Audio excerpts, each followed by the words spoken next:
चलिए दोस्तों, मैं आपके हर क्वेश्चन का सॉल्यूशन लेके आया हूँ। बच्चों का ये बहुत ज़्यादा कमेंट रहती हैं कि हम जीवन परिचय में या साहित्यिक परिचय में क्या लिखें और कैसे लिखें, क्योंकि अब की बार क्या होता है, साहित्यिक परिचय ही पूछा जा रहा है ज़्यादा।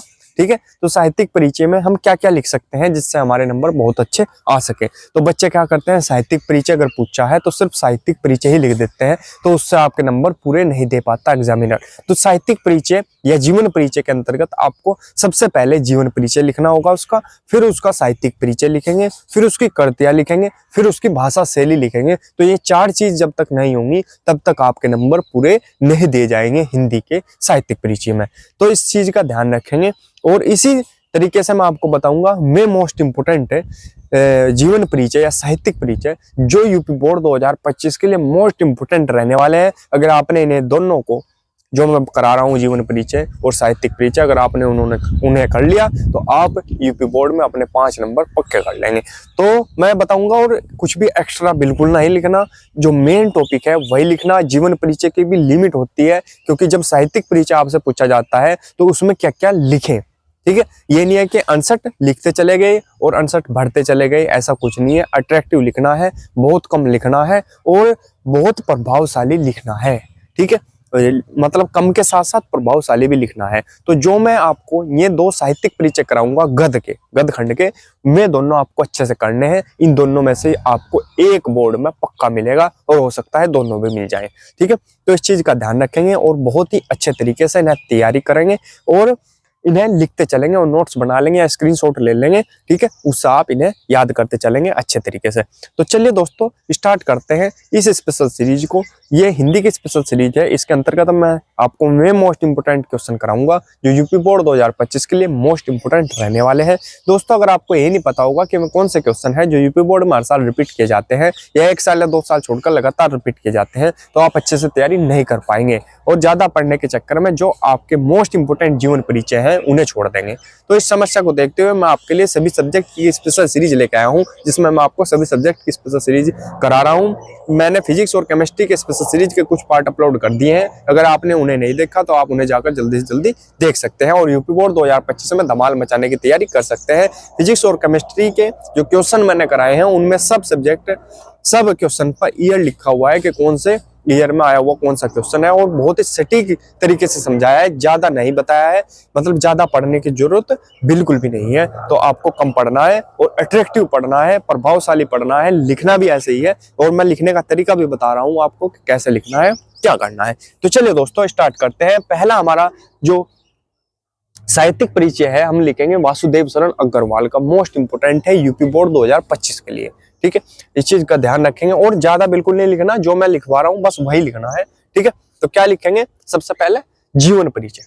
मैंने बताया जब साहित्यिक परिचय आपसे पूछा जाएगा तो आपको 4 चीजें उसमें देनी है। सबसे पहले क्या, जीवन परिचय। नंबर 2 पे आपको देना है साहित्यिक परिचय।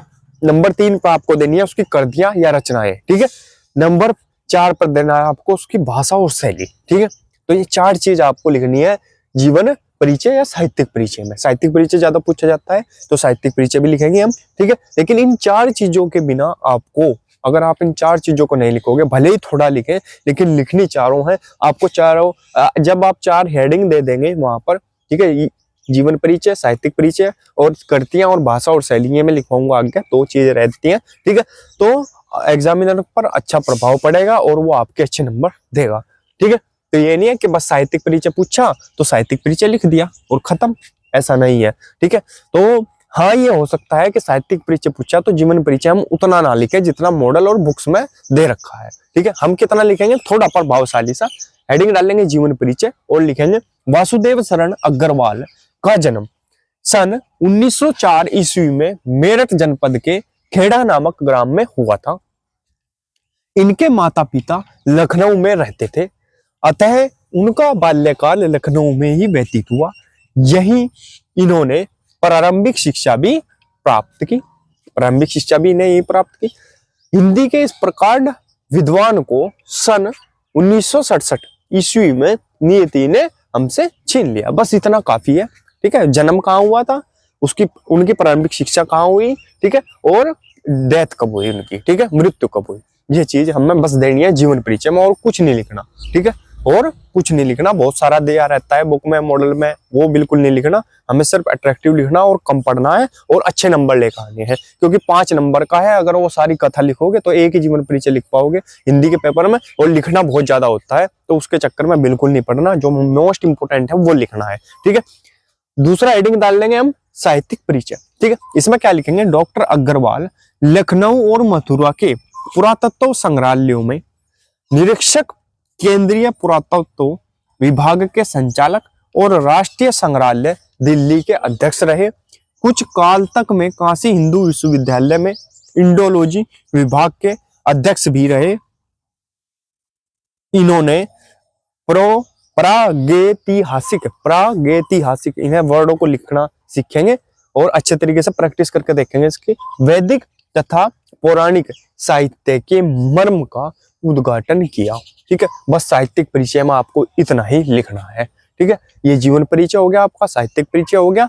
अब मैं कराऊंगा इसकी कृतियां और फिर भाषा और शैली। स्क्रीनशॉट इसका ले लेंगे, फिर आगे बढ़ते हैं जल्दी से जल्दी। अब देखेंगे इसकी कृतियां। क्या है कृतियां, प्रमुख रचनाएं निम्नलिखित हैं, कुछ नहीं लिखना और फालतू, ठीक है। नंबर 1 हेडिंग डाल लेंगे निबंध संग्रह। निबंध संग्रह में कौन कौन से है निबंध संग्रह इसके, पृथ्वी पुत्र नंबर 1, नंबर 2 कल्पलता, ठीक है, नंबर 3 कला और संस्कृति, नंबर 4 कल्प वृक्ष, नंबर 5 भारत की एकता आदि, ठीक है। ये हो गया आपके निबंध संग्रह, ये लिख देंगे। फिर इसके बाद नंबर 2 पाता है इनका शोध। शोध क्या आता है इसका, पाणिनिकालीन भारत, ठीक है। नंबर 3 पाएगा आपका संपादन। संपादन लिखेंगे नंबर 1 जयसिकृत पद्मावत की संजीवनी व्याख्या, नंबर 2 बाण भट्ट के हर्ष चरित्र का सांस्कृतिक अध्ययन, ठीक है। ये होंगी इसकी कृतियां, ठीक है। कोई दिक्कत नहीं है, बहुत ही आसान है, ज्यादा कुछ नहीं है और फालतू लिखनी नहीं है, ठीक है। और नंबर 4 पाएगा इसकी भाषा और शैली, ठीक है। इसमें भी बहुत कम लिखना है, ठीक है। अग्रवाल की भाषा शुद्ध और परिष्कृत खड़ी बोली है, ठीक है। क्या है, अग्रवाल की भाषा शुद्ध और परिष्कृत खड़ी बोली है। इनकी भाषा में उर्दू, अंग्रेजी आदि की शब्दावली, मुहावरों तथा लोकोक्तियों का प्रयोग प्राय नहीं हुआ है, ठीक है। शैली के रूप में इन्होंने गवेषणात्मक, व्याख्यात्मक एवं उद्धरण शैलियों का प्रयोग प्रमुखता से किया है, ठीक है। यहां तक का इसका स्क्रीनशॉट ले लेंगे। तो ये पूरा कर दिया हमने वासुदेव शरण अग्रवाल का जीवन परिचय या साहित्यिक परिचय, ठीक है। और कृतियां भी बता दी, इसकी भाषा और शैली भी बता दी गई आपसे। अब मैं कराऊंगा अगला जीवन परिचय या साहित्यिक परिचय। स्क्रीनशॉट ले लेंगे, बस आपको गद में यही 2 करने हैं जो मैं कराऊंगा बस। चलिए दोस्तों, अब देखते हैं हम डॉक्टर हजारी प्रसाद द्विवेदी जी का साहित्यिक परिचय। क्या क्या लिखेंगे इसमें भी, सबसे पहले लिखेंगे हम जीवन परिचय, साहित्यिक परिचय, ठीक है। फिर लिखेंगे इसकी कृतियां और फिर भाषा और शैली, ठीक है। तो सबसे पहले हम जीवन परिचय लिखेंगे। इसमें क्या लिखेंगे जीवन परिचय में, आचार्य हजारी प्रसाद द्विवेदी का जन्म सन 1907 ईस्वी में बलिया जिले के दुबेका छपरा नामक ग्राम में हुआ था, ठीक है। इनके पिता का नाम अनमोल द्विवेदी और माता का नाम ज्योति कली देवी था, ठीक है।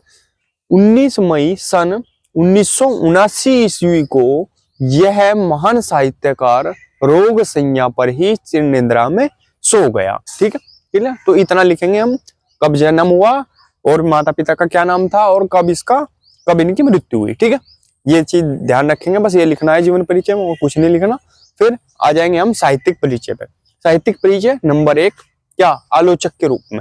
आलोचक के रूप में क्या था, निबंधकार के रूप में क्या थे और उपन्यासकार के रूप में क्या थे, ठीक है। ये 3 बहुत है, इससे ज्यादा कुछ नहीं लिखना। साहित्य परिचय में क्या, आलोचक के रूप में क्या थे, आलोचनात्मक साहित्य के सर्जन की दृष्टि से द्विवेदी जी का महत्वपूर्ण स्थान है।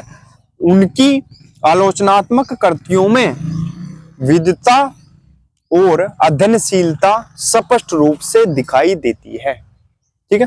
चलिए, तो ये लिखना हमें आलोचक के रूप में, हेडिंग बनाकर बहुत अच्छे तरीके से नंबर आएंगे तब, ठीक है। नंबर 2 निबंधकार के रूप में। निबंधकार के रूप में कैसा होगा, आचार्य द्विवेदी के निबंधों में साहित्य और संस्कृति की अखंड धारा प्रवाहित है। क्या, निबंधकार के रूप में क्या है, आचार्य द्विवेदी के जो निबंध है, निबंधों में क्या है, साहित्य और संस्कृति की अखंड धारा प्रवाहित है। ठीक है, ये लिखना हमें किसमें, निबंधकार के रूप में। फिर नंबर 3 पे आ जाते हैं उपन्यासकार के रूप में। इसमें क्या लिखेंगे, द्विवेदी जी ने 4 महत्वपूर्ण उपन्यासों की रचना की। नंबर 1 बाणभट्ट की आत्मकथा। नंबर 2 कौन सी होगी, चारू चंद्र लेख। नंबर 3 पे आ गया आपका पुनर्वा, और नंबर 4 पे आ गया आपका अनाम दास का पोथा। ठीक है, तो यहाँ तक के इसके स्क्रीनशॉट ले लेंगे। जीवन परिचय भी हमने कंप्लीट कर लिया, साहित्यिक परिचय भी हमने कंप्लीट कर लिया। अब हम लिखेंगे इसकी कृतियां और फिर भाषा और शैली। ठीक है, स्क्रीनशॉट ले लेंगे, आगे बढ़ेंगे। चलिए दोस्तों, देखते हैं अगला टॉपिक क्या है। देखो, जीवन परिचय हमने लिख दिया था, साहित्यिक परिचय हमने लिख दिया था, अब लिखेंगे हम कृतियां। कृतियों में क्या लिखेंगे, प्रमुख रचनाएं निम्नलिखित है। कौन कौन सी, नंबर 1 निबंध संग्रह। निबंध संग्रह में कौन कौन से निबंध लिखे थे इन्होंने, अशोक के फूल। नंबर 2 कुटज। नंबर 3 विचार प्रवाह। नंबर 4 कल्प लता। ठीक है, और नंबर 2 पा जाओ आलोचना साहित्य। ठीक है, नंबर 1 सूर साहित्य। नंबर 2 कालिदास की लालित्य योजना। नंबर 3 साहित्य सहचर। नंबर 4 साहित्य का मर्म। ठीक है, क्लियर है। और नंबर 3 पे आ जाओ इतिहास। इतिहास में नंबर 1 हिंदी साहित्य की भूमिका। नंबर 2 हिंदी साहित्य का आदिकाल। ठीक है, ये 2 इतिहास हो गए। फिर नंबर 4 पे आ जाओ उपन्यास। उपन्यास में लिखेंगे नंबर 1 बाणभट्ट की आत्मकथा। नंबर 2 चारू चंद्र लेख। नंबर 3 पुनर्वा। नंबर 4 अनाम दास का पोथा। ठीक है, भाषा और शैली लिखेंगे अब। भाषा और शैली लास्ट है। आचार्य हजारी प्रसाद द्विवेदी जी सरल, स्वाभाविक और सहज रूप में बोधगम्य भाषा का प्रयोग करने में कुशल थे। ठीक है, और शैली के रूप में उन्होंने सूत्रात्मक, गवेषणात्मक, आत्मपरक, विचारात्मक, वर्णात्मक, अलंकारिक शैलियों का प्रयोग प्रमुखता से किया है। ठीक है, तो आशा है आपको समझ में आ गया होगा। मैंने जो 2 आपके साहित्यिक परिचय कराए, एक वासुदेव शरण अग्रवाल जी का और एक डॉक्टर हजारी प्रसाद द्विवेदी जी का, इन दोनों में से आपको बोर्ड में एक पक्का मिलेगा, और हो सकता है कि इन दोनों ही आ जाए, तो जिससे आप बहुत अच्छे से अपने 5 नंबर पक्के कर सके। तो दोस्तों, अगर वीडियो अच्छी लगी हो तो प्लीज वीडियो को लाइक कीजिए, कमेंट कीजिए, और हमारे चैनल को सब्सक्राइब कीजिए, और घंटी का बटन भी दबा लीजिए, जिससे आपको हमारी वीडियो की नोटिफिकेशन सबसे पहले मिल सके। मिलता है अगली वीडियो में, तब तक के लिए बने रहिए हमारे चैनल पर। धन्यवाद।